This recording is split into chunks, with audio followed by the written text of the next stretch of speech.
إن الحمد لله نحمده ونستعينه ونستهديه ونستغفره ونعوذ بالله من شرور أنفسنا وسيئات أعمالنا من يهده الله فلا مضل له ومن يضلل فلا هادي له وأشهد أن لا إله إلا الله وحده لا شريك له وأشهد أن محمدا عبده ورسوله صلى الله عليه وسلم يا أيها الذين آمنوا اتقوا الله حق تقاته ولا تموتن إلا وأنتم مسلمون يا أيها الناس اتقوا ربكم الذي خلقكم من نفس واحدة وخلق منها زوجها وبث منهما رجالا كثيرا ونساء واتقوا الله الذي تساءلون به والأرحام إن الله كان عليكم رقيبا يا أيها الذين آمنوا اتقوا الله وقولوا قولا سديدا يصلح لكم أعمالكم ويغفر لكم ذنوبكم ومن يطع الله ورسوله فقد فاز فوزا عظيما أما بعد. My dear respected brothers and sisters in Islam, every one of us is on a journey back to Allah subhanahu wa ta'ala. And from the blessings of Allah subhanahu wa ta'ala that He has sent to us the prophets and the messengers and the revelation, He has not left us to navigate this journey blindly. And today we talk about one of the very important institutions, the institution of the home, the family, and specifically the marriage. And even more specifically, the husband. Today I talk to us, the brothers, the husbands, the brothers who are married, the brothers who are looking to get married. Upon this journey, there are many different things that you will encounter, and from those is the very close and intimate relationship that a husband would have with his wife. That when you come to marry, the woman, the wife, leaves her family home, the home that she grew up in, the parents who took care of her, and she transitions to enter the home of her husband and fall under the care of her husband. This is a matter of deen. This is a matter of hukuk, rights. This is a matter of duties and obligations. This is a mas'uliyah, an accountability, a responsibility. This is a matter to be taken so seriously. It's very unusual to find the extent of how much problems are being found in the marriages today. The divorce rate and the inability and struggles of husbands and wives to keep their homes together, keep the family together, not simply to exist, not simply to be business partners or roommates, but to have a real home. Allah subhanahu wa ta'ala, He said, وَمِنْ آيَاتِهِ أَنْ خَلَقَ لَكُم مِّنْ أَنفُسِكُمْ أَزْوَاجًا لِتَسْكُنُوا إِلَيْهَا وَجَعَلَ بَيْنَكُم مَّوَدَّةً وَرَحْمَةً. Allah subhanahu wa ta'ala, He said that from His signs that He has created from amongst yourselves spouses, so that you may find comfort. You may find comfort. Second, you may find comfort amongst one another. وَجَعَلَ بَيْنَكُمْ مَوَدَّةً. And He has made between you compassion and mercy. Are we living this verse? Are we living these ayat? Allah subhanahu wa ta'ala, He said, وَاللَّهُ جَعَلَ لَكُمْ مِن بُيُوتِكُمْ سَكَنًا. Allah has made your homes to be a place of rest, a place of comfort. Is this what our homes look like today? We find people today outside of their homes, and specifically I'm talking today to husbands. They put their best foot forward. They're the most pleasant, the most friendly. You see the best side of them outside of the home. But in the home, you see something oftentimes totally different. Allah subhanahu wa ta'ala, He said, وَعَاشِرُوهُنَّ بِالْمَعْرُوفِ وَعَاشِرُوهُنَّ بِالْمَعْرُوفِ. The treatment that you provide to your wife has to be bil ma'roof, has to be a kind and just treatment. A treatment that is reflected in your words and in your actions.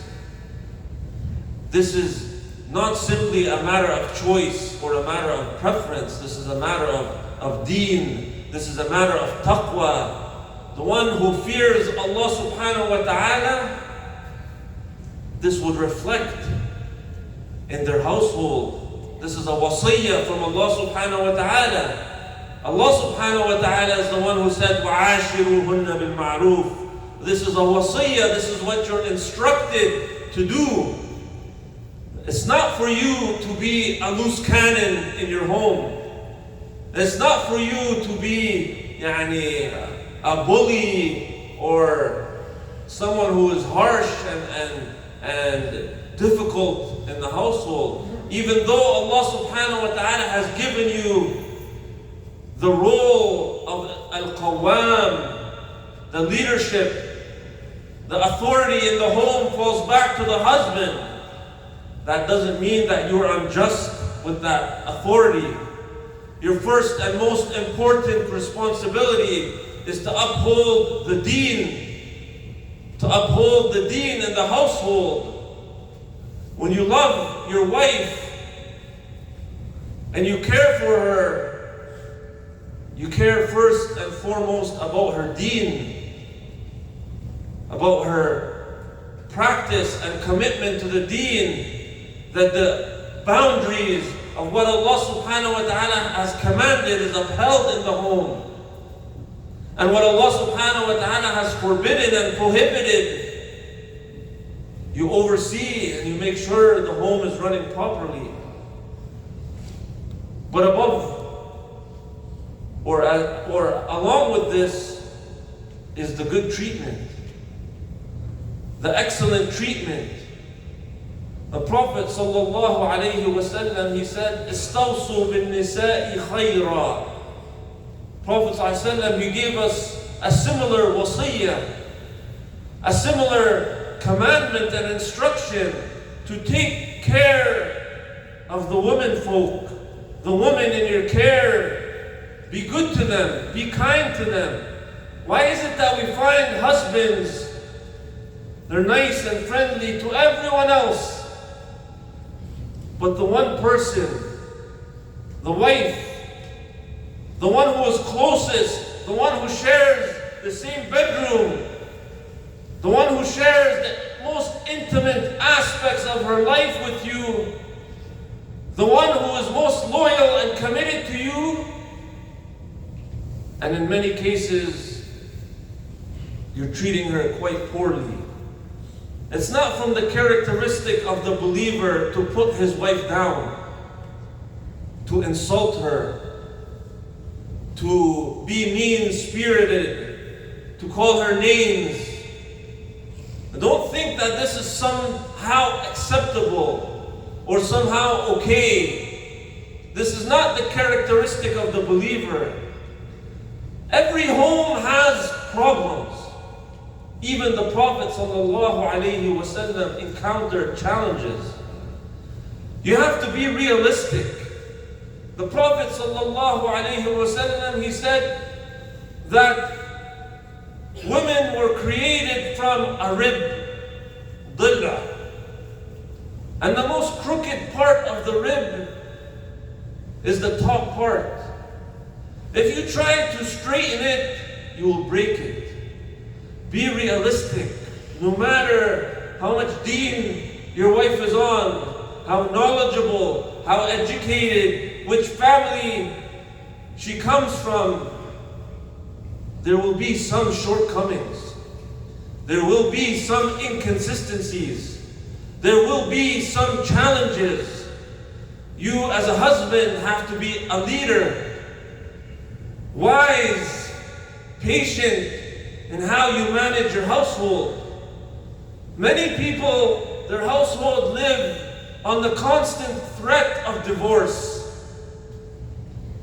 Day and night threatening divorce. Day and night telling his wife to take her stuff and go, to get out of the house. Your job as a husband is to contain. It's not to escalate. You want to contain the problems. You want to work through and manage the problems. We don't want to be a people who are quick to divorce. You see, many people, their homes fall apart for the most silly reasons, the most basic problems. You want to be someone who is a problem solver. You're not living a life simply trying to deflect blame and blame your wife for everything and take no responsibility yourself. No accountability. You simply put the blame constantly on the wife. You want to be somebody who is generous. What you get and give to yourself and to your children, you do the same for your wife, if not more so. You want to be somebody who uses kind words, often compliments his wife. Your wife is a gift to you, it's a blessing to you. Treat it with care, treat it with gratitude. Many husbands leave their wives deprived, starved for affection, starved for time and communication. As you have needs and wants, as does the wife. Part of your responsibility is to satisfy those emotional needs, satisfy the psychological needs, satisfy the time commitment needs. Your wife has rights upon you. Your job is to fulfill these rights. The Prophet ﷺ, he said, خَيْرُكُمْ لِأَهْلِهِ وَأَنَا خَيْرُكُمْ لِأَهْلِي. The Prophet ﷺ, and this is a big statement, the best of you. Anytime you hear that, the best of you, you want to be amongst the best. You want to be amongst that group. The best of you is the one who is best to his family, best to his wife, best to his wives. This is from the best of people. Don't think it's not part of the deen. There are brothers, they are committed in their ibadah and they come but when it comes to their wives, they have severe shortcomings and poor treatment. We want to be comprehensive Muslims. Muslims who are committed and multazimeen to all aspects of the deen. Don't be somebody who's unjust. You live a long life with your wife and all the years you are unjust to her. Accounting for dhunub and ma'asi, all these years you mistreated her. All the years you were unfair to her. All the years you had many shortcomings to her. This could be a reason for punishment. This could be a reason for hellfire, ayadan billah. It's not a matter to be taken lightly. We're not talking about a friend that one time you treated poorly. We're talking about somebody who is along with you every step of the journey. Every step of the journey. So I ask Allah subhanahu wa ta'ala to make us from the best of husbands. أقول ما تسمعون واستغفر الله لي ولكم فاستغفروه.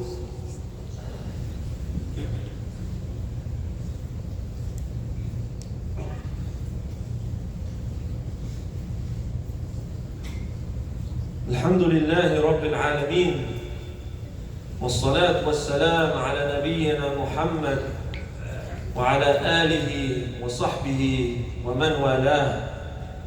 My dear brothers and sisters, today is a reminder for myself and for you to take extra care to the duties, the wajibat, the rights, the obligations. When you have any disagreement in your home with your wife, turn back to the deen of Allah subhanahu wa ta'ala. Turn back and seek out rulings. Many times you'll find the masajid are getting phone calls for marriage counseling, for divorces. And what we end up finding is many people transgressing the limits of Allah subhanahu wa ta'ala, or ignorant about the rulings of many matters. And they didn't take the time to seek out the knowledge or ask the questions. And many husbands who altogether avoid asking the questions or solving the problems. Oftentimes, the men are avoiding or ignoring or overlooking the duty and the responsibility that they have. The matter is a great responsibility. Look within yourself, look within your household. Ensure that you're fearing Allah subhanahu wa ta'ala. Fear Allah subhanahu wa ta'ala and the women that are under your care. Ask Allah subhanahu wa ta'ala to aid you. Give your wife the rights and the obligations that is required upon you. This is a requirement. This is not what she deserves or what she doesn't deserve. No. This is part of being a Muslim. This is part of being a true believer. That you fear Allah subhanahu wa ta'ala in your home. That you maintain excellent khuluq everywhere you go, not just outside the home and at home you're a ruthless savage. It doesn't work. So my dear brothers and sisters, ask Allah subhanahu wa ta'ala to guide us to what is best. Allahumma aghfir lana dhunubana wa'afina wa'afu anna. Allahumma ahdina wahdi bina waj'alna sababan liman ihtada. Allahumma ansur al-Islam wa a'izz al-Muslimin. Allahumma atina fi dunya hasana wa fil akhirati hasana wa qina adhab an-nar. Wa sallallahu ala Muhammadin wa ala ali Muhammad wa aqim as-salah.